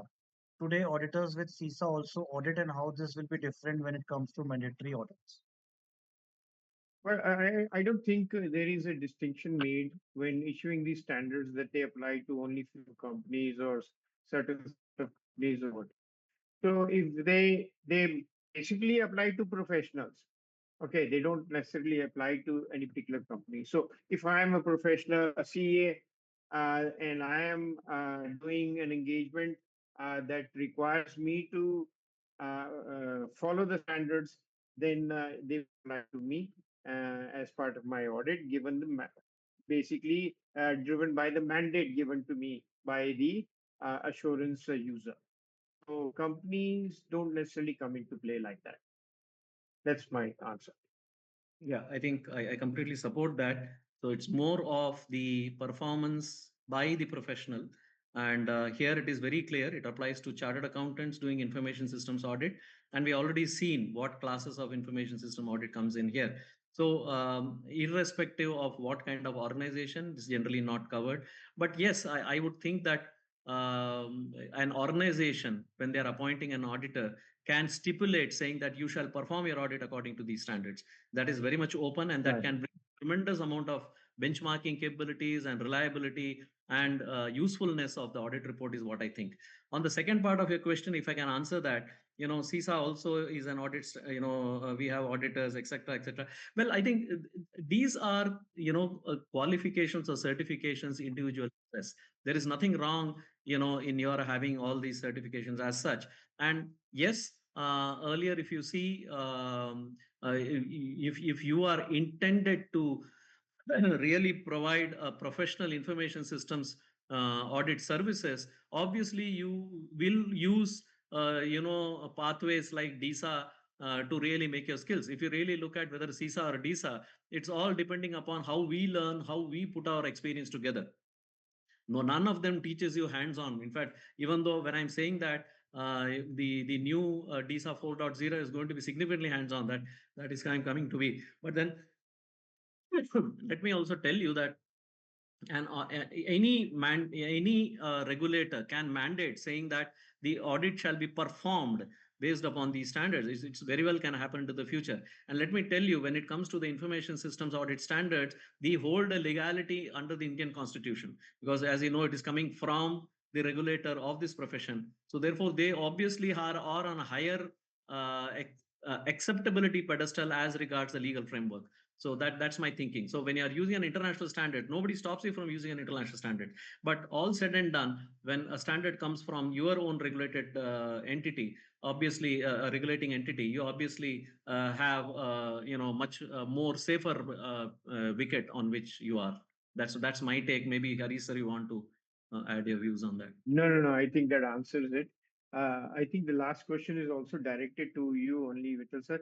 It says, do you mean to say 3402 equivalent to SOC type 1 and 2 audits are not covered by the standard.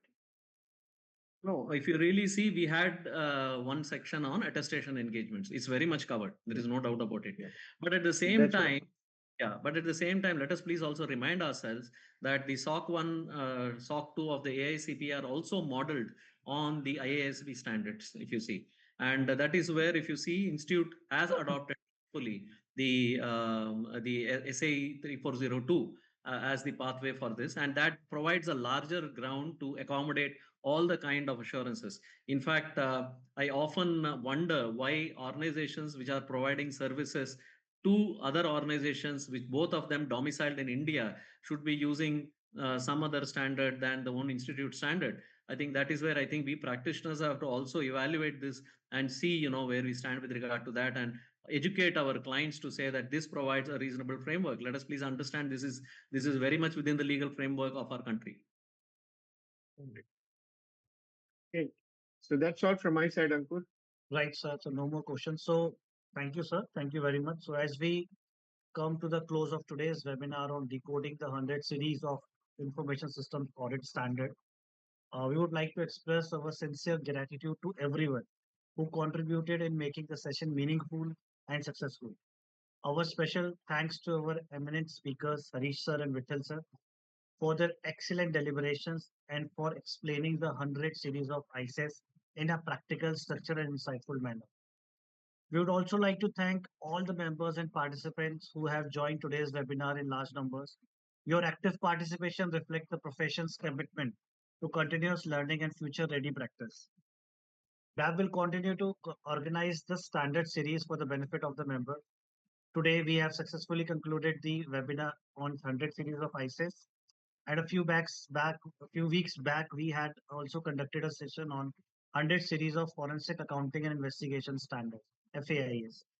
Taking this initiative forward, the next webinar is scheduled on 8th of July from 2 to 4 p.m., which will focus on forensic accounting and investigation standards covering the 200 and 300 series. I request all the members to actively participate in the upcoming session as well as continue engaging with DAB's knowledge initiatives. With this, I, Dr. Ankur Kherwal from the Digital Accounting Assurance Board, once again thank everyone and formally conclude today's session. Thank you. Stay connected with DAB ICI. Thank you, Harish sir. Thank you, Vittal sir, for your time. Thank Thank you, you and thank namaste. you, thank you, Thank you. Ankurji, and all your team from the Thank you. secretariat. You have been extremely helpful. Thank you so much. Thank you, sir. Yeah, my sincere compliments to the whole DAB Secretariat office, including Ankur ji, Amit ji, and your very able team to organize all this in short notice. Thank you so much. Thank you. Thank you so much.